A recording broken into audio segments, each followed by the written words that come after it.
Welcome to The Big Debate. I'm Sigim Kabadeli. Children are the future, but in South Africa, we don't seem to care. 3 children are murdered every day. Cases of child rapes and mutilations fill the newspapers. Conviction rates are low. Even those kids who are not victims of abuse are not safe. 50,000 children head their own households, many raising other children. Government has established a ministry dedicated to the rights of children and other vulnerable groups. But is that enough? With me to discuss this are Rosaline September, who's Chief Director for Monitoring and Evaluation in the Department of Women, Children and People with Disabilities. Prince Manene Tabane of the Congress of Traditional Leaders of South Africa, or CONTRALESA. Patrick Solomons is Director of Molo Songololo, a children's rights advocacy group. Shahida Omar, who is currently the director at the Teddy Bear Clinic, which gives refuge to abused children. And 3 teenagers, Rushana Jafta, Tristan Marrett and Mondli Mbande, who have all recently survived being South African children and are on their way to adulthood. And in our audience, we have young people, parents, government officials, activists and others who are concerned about the protection of children and their rights. Welcome to you.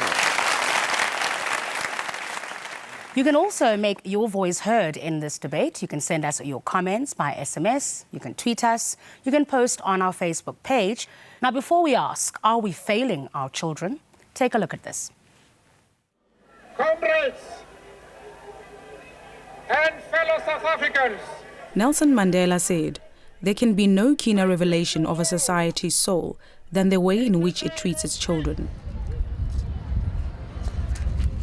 South Africa has many laws to protect children, from the Constitution and the Social Assistance Act to the Child Justice Act and the Sexual Offences Act. But all these laws don't seem to be enough.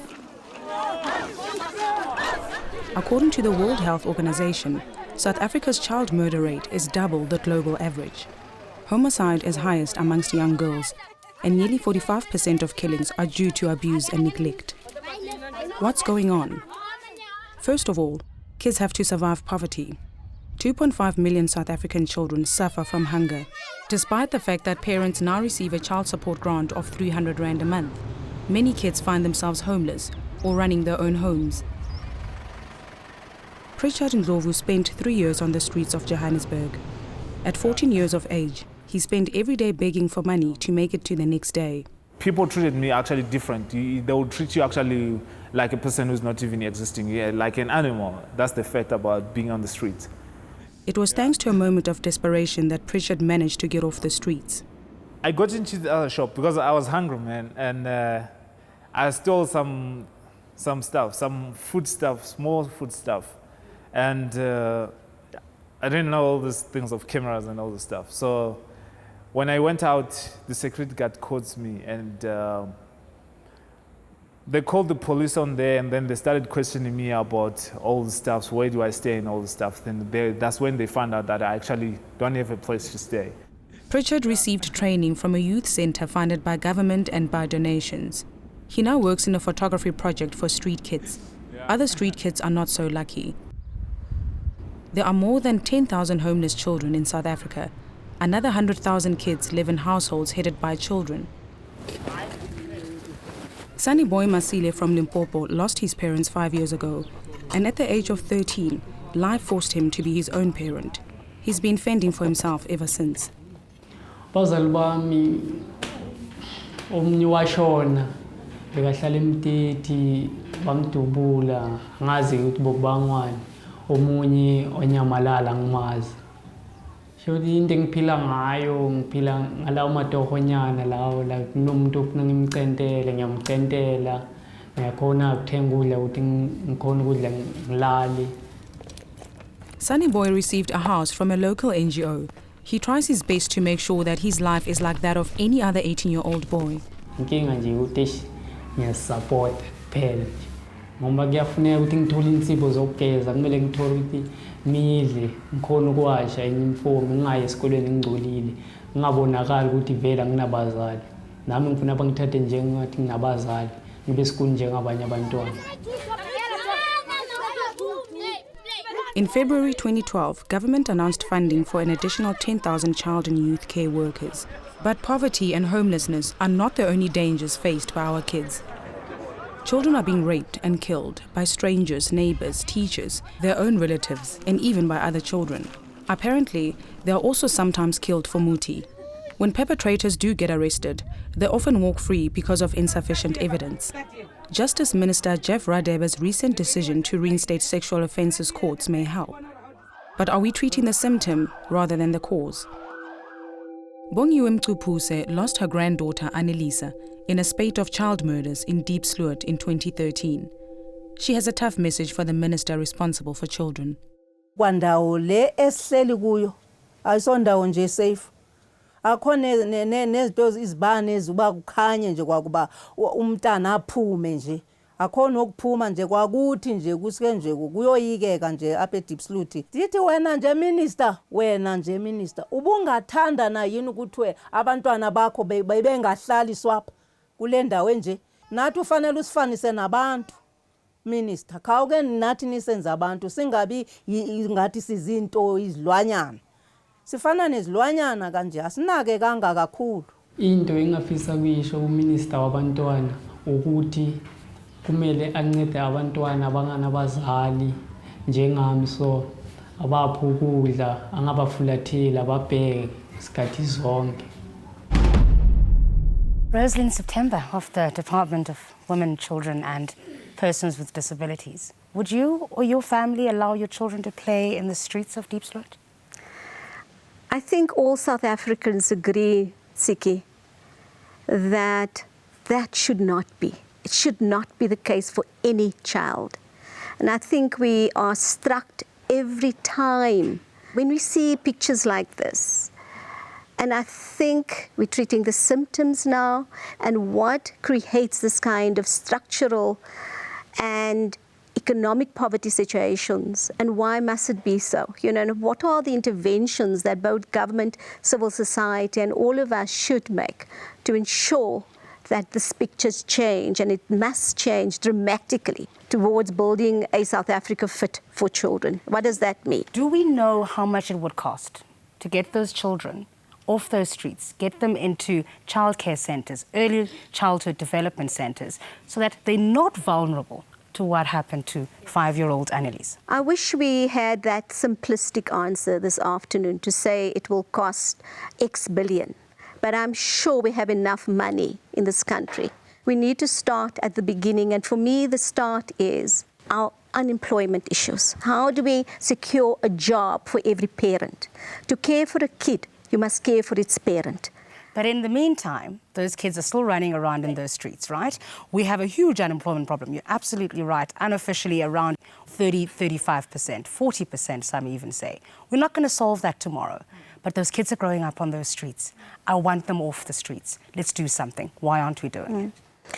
One of the key issues, I think, is government departments working more closely with NGOs that's based in those communities, finding the practices that's currently working elsewhere and scaling up those practices. All right, let's bring in Patrick Solomons of Molo Songololo. Patrick, you want us to create another structure, a children's ombudsman. Surely that's just adding to the layer of bureaucracy that we already have.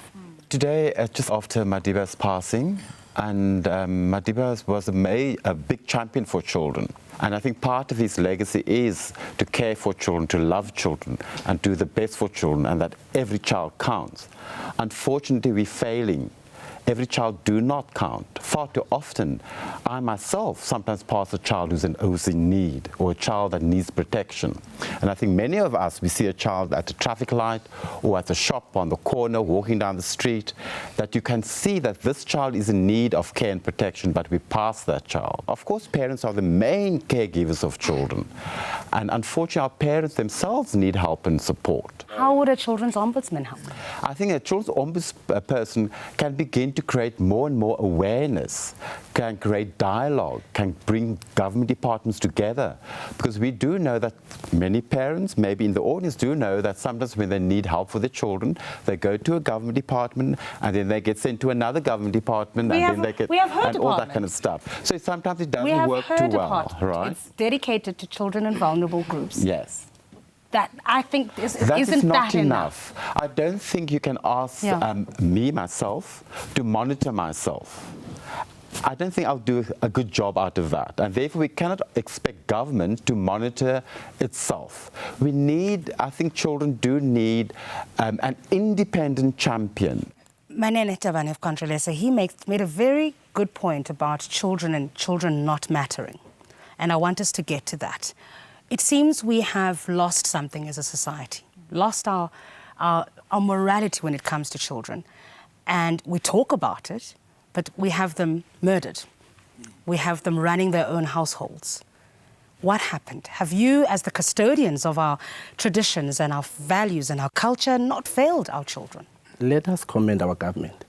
They are trying their best to address the challenge. This is evident from the fact that we do have Child Justice Act, we do have Child Care Act, we do have Children's Act, Domestic Violence Act, but all of those acts, I don't think they are matching the challenge. Because I would really put this thing to say the government has neglected some of the stakeholders in this part. Take, for an example, the traditional leaders, for an example, the role that they used to play in the community. Why do you need to wait for government to give you space? I'm not given any way to address these challenges because what happens, I should forward it to the people. At times, these challenges are cultural in nature. And let's talk about some of those cultural challenges, right? We have children getting married off to old men in this practice called Ukutwala in this country.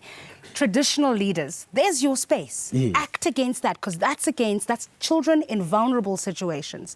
That's something you can do something about. As traditional leaders, we have accented to that some of the things we need not to allow that because in the form of our constitution, they seem to be abusive to our own children. I've even made an example that should I be happy if an old man older than my age can come and marry my kid at the age of 13 years. No, that is not. But I'm saying within this constitution, there are still loopholes that need to be addressed that should allow traditional leaders to play their role, that should allow traditional healers to play their role. I'll ask you to pause there so I can bring in Shahida. We're talking about the abuse of children. You saw the terrible story. We're seeing headlines almost on a constant basis. Where are we lost? I think the important thing to understand is that there's no single solution. It requires working on a multi-level, and it's not one single risk factor. There are many risk factors. So the answer to your question is, where are we lost? We're all working in our own pockets, in silos. Even the different government departments. Government is working. They're working hard, but they're not working smart. There's no collaboration.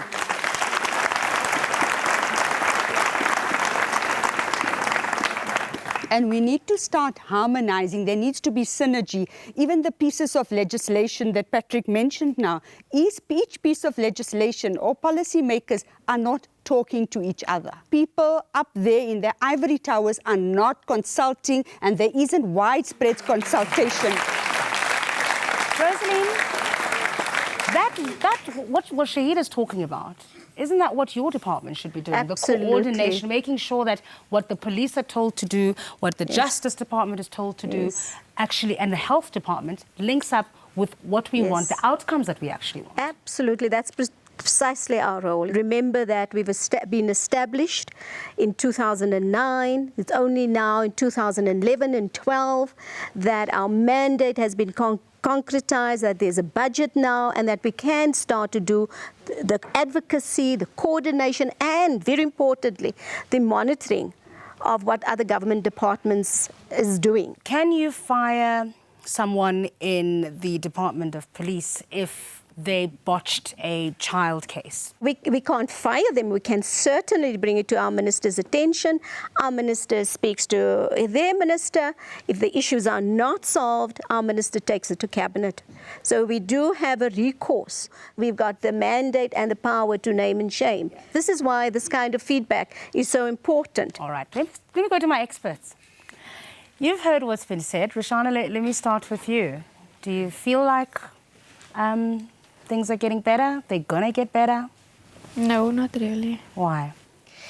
Because the governments, they agree to look after our rights and everything, but they're not doing enough. Where are you from, Rashan, and what are the problems in your community? I am from Athlone. Athlone, in Cape Town, yeah. And what are the problems there for children? Teenage pregnancy, it's bad. Drugs, gangsterism, the violence. At the moment they are shooting and it's very bad. And youngsters are doing that. Tristan, where are you from and what are the issues that you want to raise today? I actually worked with the Johannesburg municipality. I was made the executive head of the Johannesburg Student Council, and I was even given a title by the city of the Johannesburg Junior Mayor. I tried to work with the city, and you were speaking earlier about, have we lost this respect for children? And I can tell you now, I was there for all the PR shoots, I was there for the photos. As soon as I raised an actual point, I was shut out. Goodness. The student council is made up of high school students, about 75 schools from in and around Johannesburg. And we said, here are the problems. We're telling you this is what needs to be. And the thing is, we didn't just go to them with problems. Our point was that we went to them with solutions as well. But children be seen and not heard. Exactly. That was the exact policy they seem to have. Monvi, where are you from? I'm from Westgate, ma'am. What I feel is that the government as well as this organization, they are playing a blame game. They are blaming each other while they should be solving the problem. Right now you asked her about a situation whereby what if the Department of the Police didn't look up to that matter? What will they do? They say that they'll go to court and all that and deal with that, but then they forget the child that is in the picture. Thus, it's like they're putting the children away, they're dealing with other situations, they are blaming each other instead of protecting us.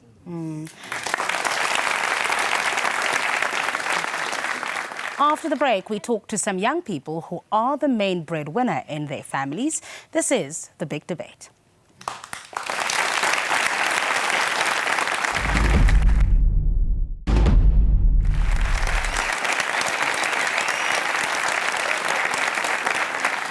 And welcome back to The Big Debate on children's rights. There are about 50,000 child-headed households here in South Africa, and we're going to speak to one child who grew up in one. Mama Khadi, if I could ask you to stand up for me. Your sister raised you. What happened? Mama Khadi Mocha, ke tswa ke le Limpopo, Kopoko. Ne ke nna ntwana ga koko. Ke nna le batswadi ba ka. Batswadi ba ka ba ile ba tlhokofala ka moka. Okay.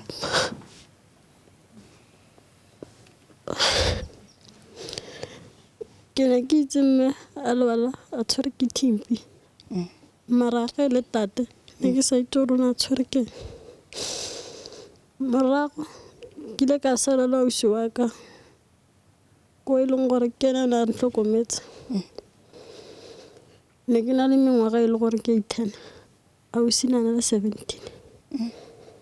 Morago re ile ra se itse re dire. Re ile ntse re nyaka re tsamaya re nyaka thuso mo metseng. Go direga gore go na le ausi o e leng gore o bereka ga Ndlovu Care Center. Gona ka ntlhela ga koko go leng kwane. O ile go tse ba ile ba mo thusa ka mo ba ile fa mo watsetsa ntlo ya ga Tempelman ya re tipe ka ge nne re sena ba kang go nna kota. Come here. Come here.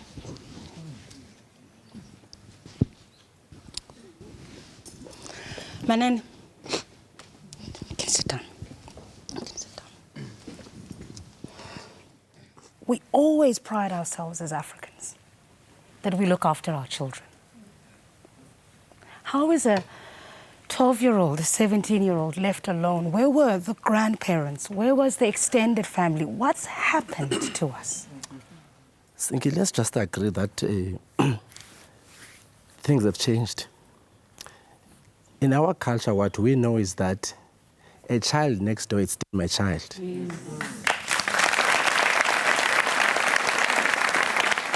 Therefore, whatever I have, I have to share with them. If I don't do that, it means things have changed to the West. Because of the diseases that are there, parents, they leave their kids alone. But the responsibility of the community as a whole to take care of the kids should remain as they are. All right, so let's speak to Sunny Boy. Sunny Boy, if you can stand up for me. You were 13 when all of this started? Igama lami Sunnyboy Masina. Ngineminyaka eyi-18. Bengihlala eMtiti, bengihlala nobaba wami. Manje ubaba wami washona. Mangisuka lapho khona bebathutha, manje mabathutha nami ngithi ngcono ngihambe nabo. Mangifika lapho labantu labo bathi bona bayathutha, bohlala kwenye indawo. Angithi mina bengena isikole. Ngathi mina ngeke ngiphume phakathi. Manje akuzange kukhoneka ukuthi ngibalandele kwaba nomama onezwele eceleni. Ngoba ngamtshela istory sami wa-understand njengomzali. Wangithatha, ngahlala naye vele isikhathi. Wahamba waya kaNdlovu, waqeda bangakheli indlu. Namanje ngiyahlala, shoti bebanginika ukudla, bangichazela ukuthi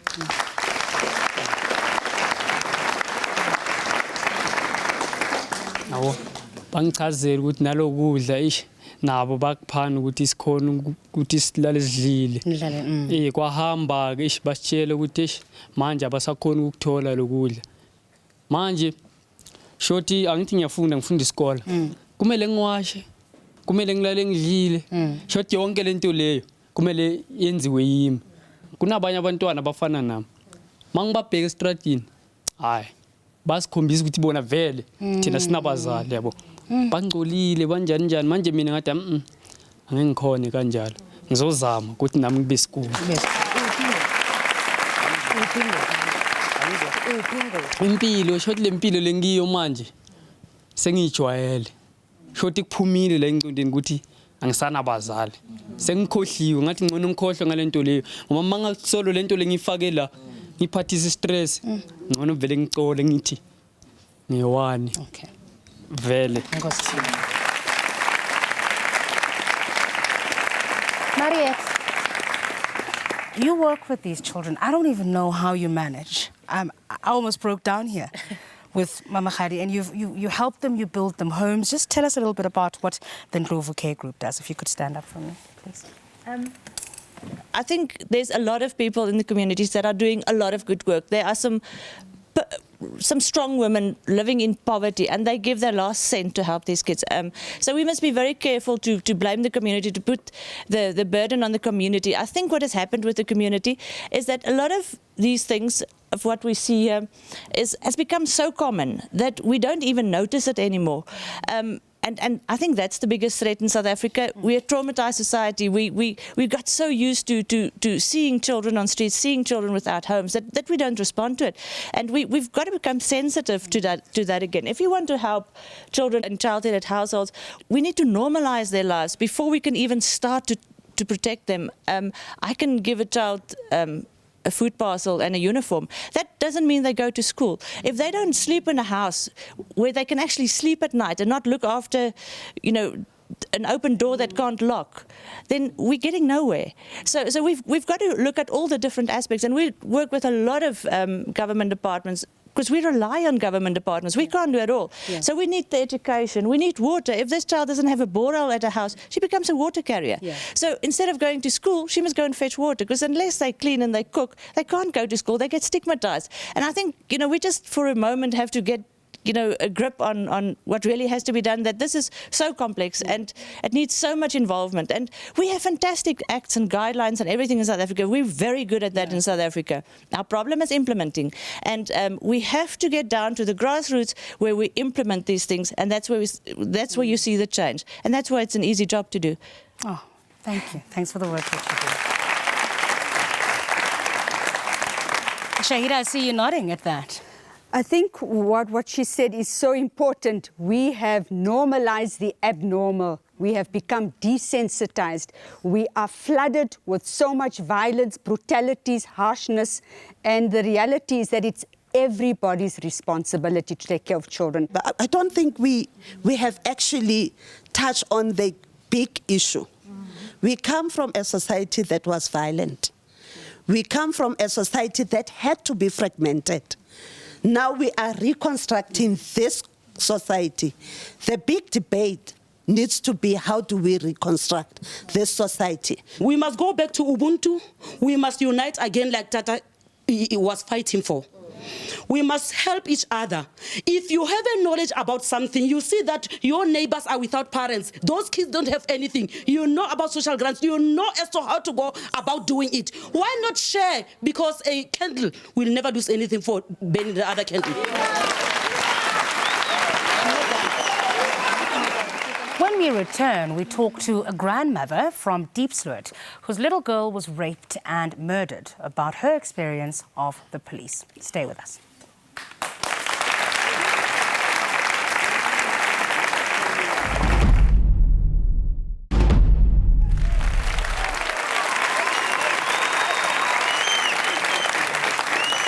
And welcome back to the big debate on children's rights. Every 6 hours, a child disappears in South Africa without a trace. What would you do if your little girl didn't come home one day? Take a look at this. In October 2013, the bodies of 3-year-old Yonelisa Mali and her 2-year-old cousin Zandile were found dumped in a public toilet in Diepsloot, an informal settlement north of Johannesburg. The toddlers had been snatched from the street just in front of their house before being raped and murdered.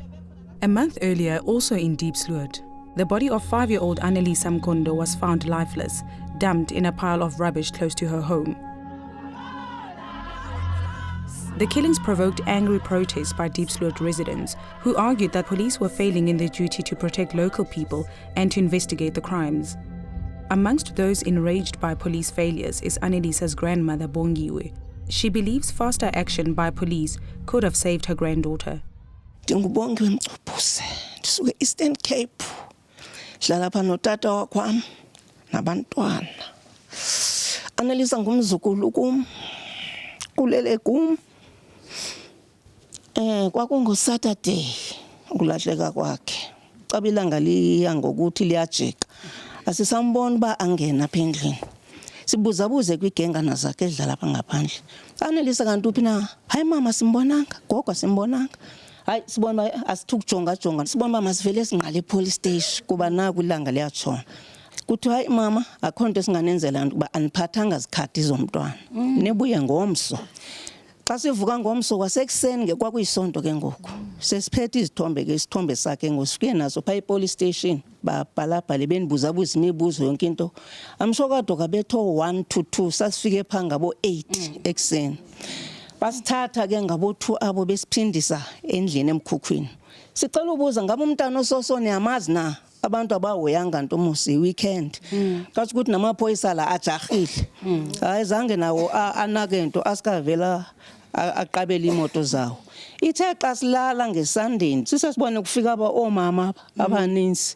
Ngabe umntana wenu ubenxibe ntoni? Jithi mina ubenxibe ishort epink efake iskipinyana esingathi simhlophenyana sine short sleeves. Athi ayike mama nanke apha efele khona edustbinini. Ukhona umbuzo ufuna ukubuza mhlambe emapoliseni? Amaphoyisa azange ndenze lento. Ngoku benifuna uqonda ngaba umsebenzi wabo uyintoni nakanye. Xa unokuthi usengxakini enje ungancediswa. Ungabikho noma wakhuphe nespeaker soba bakhwaze ngoba ndililela ukuthi ubaba bekhwazile mhlambe ngoba umntana ofumane ke ngasweleka. Oh mama. Okay. Jabulela. Could I speak to Brigadier Linda? You're not the investigating officer in this case, but they went and they reported a child missing on a Friday. The child is found by a community on a Monday. They are turned away because they didn't have a picture. What is the procedure in the case of a missing child? Our instructions are very clear to our members that we don't turn away a member of the community to come to report a missing person. We are clear on that. I'm so embarrassed to hear that they couldn't help. And we are also having disciplinary actions in place to say that if a member of the police don't confine himself with the national instruction directives of the police department, he does not have a place in the police service. that person, those people should be fired. What we need to do, when you go to a police station, a person wearing a uniform, we have instructed them to wear the name tags. If I am Suzy Matwetwe from a certain police station to Sigisiga, I'm not helping you, get my name. So that must be reported. We as a police, we cannot tolerate such a kind of an action from our own members. We want those rotten potatoes. The issue of parents going to the police stations and young people go to the police station to report a crime or a child missing or a young person missing. I know the protocol is that nobody should be turned away, but it happens every day. And we have raised this with the police for I don't know how long now, right? But it still happens. You recommend that they should jump into the car and then go and investigate. There's no cars at police stations sometimes. So there's something terribly wrong. On the one level, there's a protocol. In some cases, it works well. Resource police stations, it works. And these are normally in the more affluent communities. In our communities where the need is greatest, it doesn't work.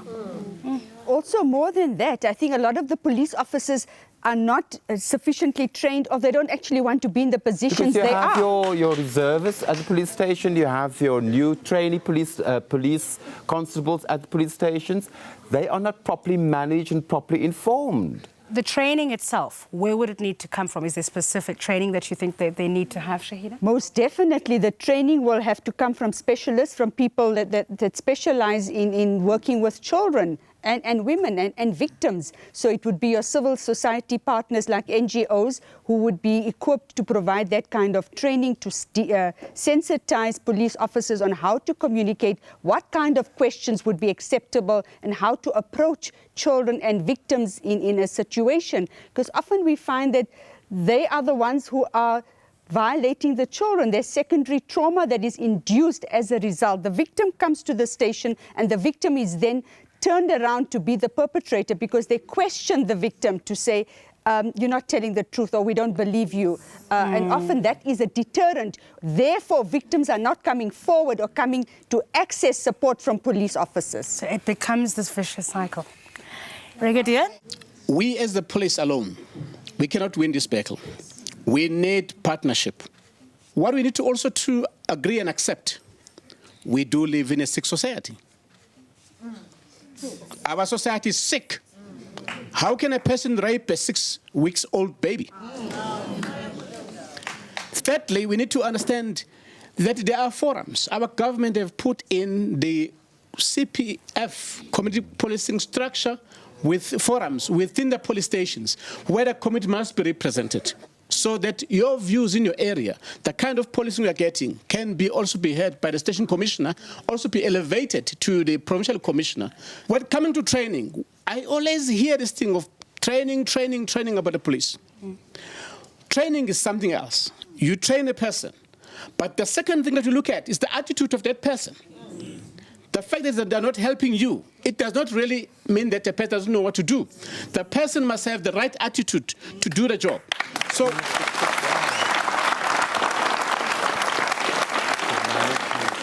within the police, we need disciplined police officers. But we also need stringent selection criteria where they are fit for the job. There needs to be a fit between the police officer and the...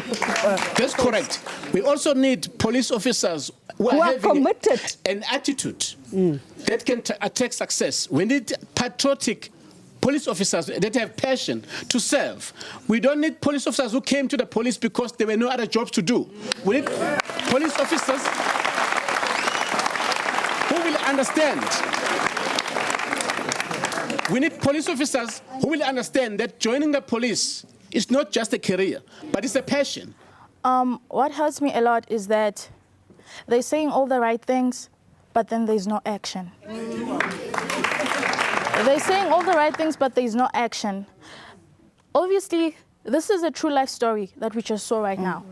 This is not the first time that we see this. But then the police are going to sit down and tell us that we didn't know about this, or okay, I'm so embarrassed about this situation right now. It's not the first time you see this. These things keep on happening again and again, but then there's nothing being done. Why is it that they're talking a lot? Yes, there's the 16 days of activism. You're talking a lot, but then there's no action. Okay, are you going to put the action for 16 days only, and then on the 7th day, you're going to forget about it? When we return, we get the final word from our panel and our audience. You're watching The Big Debate.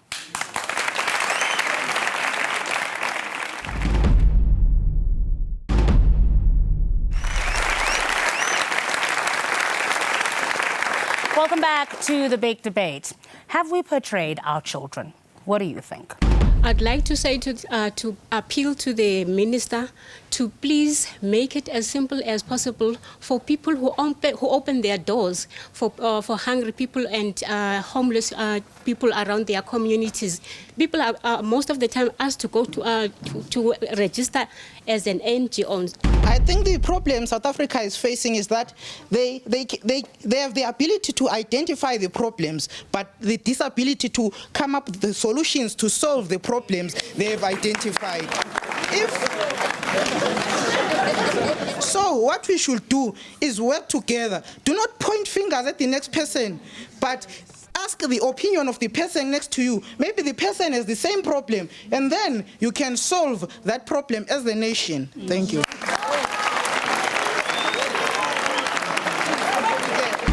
I believe now we've got to get the solution as fast as we can. Yes.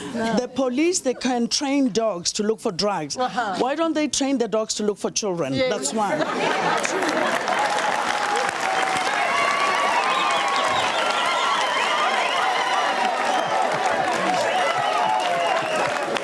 Problem with the rights. The perpetrators have got all the rights, but the people who have been molested, they haven't got the rights. Now we've got to change that. Fellow South Africans, mothers and fathers, because when I look at everybody in this house, I see parents. Even the youngsters today are parents. If I, as a young girl, can say no to a man without the condom, if I can say no, I'm not ready for a child, we wouldn't be having this problem. Because if you take responsibility for your children, you will not have children on the street. They say a community grooms a child. A child is not groomed by one person. It's not only your parent who grooms you. You do not grow up in an isolation or an isolated environment. You live in a community where there are people, schools, policemen, and those people are willing to help you if you speak out. But that same community is the same community that violates your rights. How can you, as a child, walk in the streets in the middle of the night and no one asks you, what's wrong? How can you, the community, see a child drinking, using drugs, and you do not ask why? You rather blame the parent. Do you not see your part? The discussion today is very encouraging. I'm particularly encouraged by the youngsters that are raising these very emotional and very sensitive questions. Brigadier Linde has spoken on one part of policy. That's why I'm standing up to just mention to say the police go further and take that case of a rape child to the division called Forensic Services. It is in that division where we go on and find out what is it that was left by the perpetrator on that child that we can connect to that scene. That's where we have to stand up for the rights of the children so that at some point in time they may find closure. What I observed in this discussion is that people understand exactly where the problem is. What is important that needs to be done is to strengthen communities. The traditional authority, the leaders of the different religious leaders, we talk about the councillors, those people should work together so that when they see a problem, they can be able to sit down and say, this is what we need to do in terms of solving this problem. We have already spoken about the importance of rights and being able to adhere to those rights, but then there is nothing as important as making sure that as we go towards election, let us choose the right leaders with morality. Because this thing is, we are overburdened. Now we are overburdened with moral decay because even the leaders themselves, they have a challenge of morality. We are very disturbed about what happened in Diepsloot. It's touching, and some of us were crying.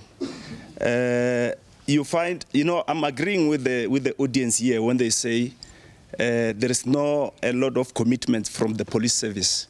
So it's not those two toddlers who have been raped and murdered and Nelisiwe Mkondo alone. This thing have been occurring before. The problem of Deep Slot, where the shacks are congested. The police vans, I'm talking to you, police vans cannot penetrate the shacks.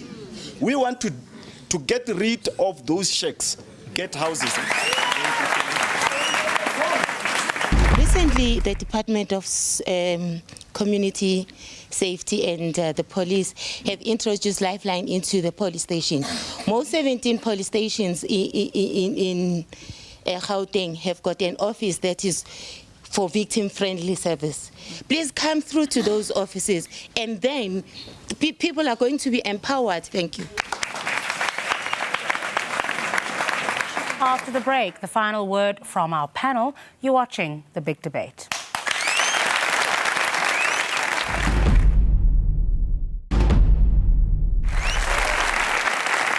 And welcome back to The Big Debate. Let's hear a last word from our panel. How I wish that the government, its resources, can be distributed equally to those stakeholders that are contributing in fighting these challenges that we have. For an example, if you talk about the traditional leadership institution like mine, we do have cases that people, they come to us simply because they know us back at home. Our role is to mediate, not to penalize an individual. People do not understand the role of the Traditional Court Bill. They just say it cannot work because it abuses the children and women. You don't understand that here in Gauteng, we've got more than 18 traditional courts. Some of these challenges can be addressed rather than having these cases being piled up in the Western courts, and they're reserved for years and years. And yet some of them are very minor to an extent that we can address them by day and we finish them. Not only traditional leadership institutions, I'm referring to other NGOs that are playing a meaningful role in the society. Thank you. Shahida? It's clearly evident that this is a matter of national urgency, and an African proverb states that a single bracelet does not jingle on its own. So we require comprehensive integrated service delivery. Like all the youth and experts said, we all need to work together, collaboration, partnership, we all need to take responsibility. And I just want to also say one more thing, is that in Zulu we say, umuntu, umuntu ingabantu.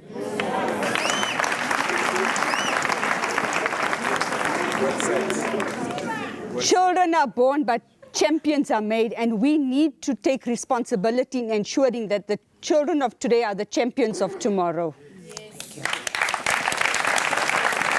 In my community, a lot of things happen, right? They don't make the effort to go further into the case. They just take the information and everything and then they leave it just like that. They overlook everything. So my thing is still, why do we have rights if our rights is being violated, and they shut us away and they say we have the right to be heard? Tristan? The first thing is that we as the South African people are drowning in bureaucracy. We run from department to department, and there's so much paperwork that not even the people who have to deal with the paperwork know what forms should be filled out.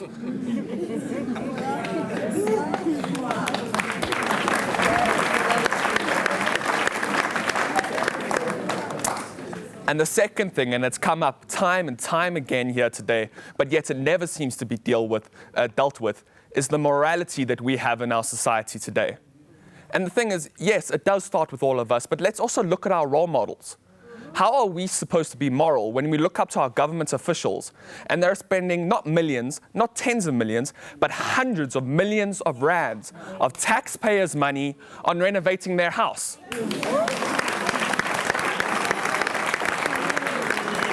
I would like to plead with the society. Let's work together to help our children and help the government. Obviously, they cannot do it alone. As it is, we're the ones that are electing those people that we now call the government. So, as a society, sit down and make sure that you choose the right people that will protect our rights as children. Society, help us, work with the government. As it is, we had a true life story of Umama here. She posed that on that Saturday, there were people that were drinking there. The police came and asked the questions, but seems like the people, they were happy about the situation. They didn't want to help. Society, you need to help. You cannot keep saying government this, government that. Let us help each other deal with this. I think what's important is accountability. I think we need to hold government more accountable concerning children, the rights of children, the care of children, the protection of children. And of course also the development of children. I think all parents want to see the children go to school, do well, and hopefully be prepared for adult life, right? And then therefore it's very important that we also try and internalize these things as we now reflect on the passing on of Tata Madiba. That he saw a world where children are being respected. He saw a world where there's justice, right? He saw a world where everybody lives in human dignity. And I think it's that dream, it's that hope that we need to make sure that our children have. At the moment, we are not doing so well. And therefore, it is important that we set up an ombudsperson for children. An ombudsperson for children can help us do better. You know, when we looked at the insert and heard Madiba's statement around there can be no keener revelation of our souls than the way we treat our children. And I think today's debate has again ignited that, asking all of us as South Africans, what is the state of our souls when it comes to our children? And we clearly are seeing today not a rosy picture. We are seeing today mothers and fathers and community and people like ourselves, South Africans, that are saying together we can change this. And I think that brings to me the message of Tata Mandela, of hope, of opportunity to change and to victory. And I have no question in my mind that this is not an issue for government. It's an issue for government as far as government has the accountability and the responsibility to ensure that the laws that is here to protect all of us is implemented and monitored and resourced. But it is in us, it is in each of our hearts, children, young people, families. It is our responsibility to come together and to say this nation will never, never, never be what it was before. And if we as a people don't stop now, if we don't stop in our tracks and say our children is indeed the rock of the kind of society that we want to see, we do not have a South Africa to fight for. And no longer can we afford one child to die at the hands of our irresponsibility. We are a responsible nation. Let's do that.